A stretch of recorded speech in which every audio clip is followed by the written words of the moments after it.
Sir या कपाशीला तुम्ही काय काय वापरले हो? अहो या कपाशी लागवडीस टायमाला मॅडम सनगार्ड आणि सॉईल केअर सोडलं तर याचे मला खूप चांगले रिझल्ट आले. तर याची सांगायचं तात्पर्य असं, त्याच्यानंतर मी स्प्रे घेतले. हां तर स्प्रे घेतल्यानंतर नीम ऑइल हां आणि सनस्टिक वापरलं हां आळीसाठी, हां आणि नंतर सन प्रोटेक्टर आणि नीम ऑइल आणि सनस्टिक असे 2 स्प्रे घेतले.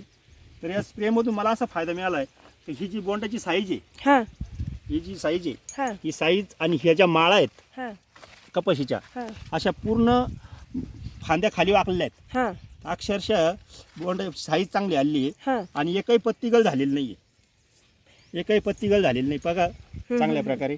एकच नंबर असा ह्या वर्षीचा रिझल्ट आहे. तर दरवर्षीपेक्षा मी ह्या कपाशीमध्ये चांगल्या प्रकारे ॲव्हरेज यावर्षी घेऊ शकतो. तुम्ही शेतकऱ्यांना काय सांगू शकता मग? या सनेजचं प्रॉडक्ट नक्कीच वापरा, त्याचे रिझल्ट आहे. अशा पद्धतीने मी तुम्हाला चांगल्या प्रकारे ह्या माझ्या आत्मविश्वासपूर्वक सांगतो आहे, कारण मी स्वतः वापरलं ती. आता कसं झालं?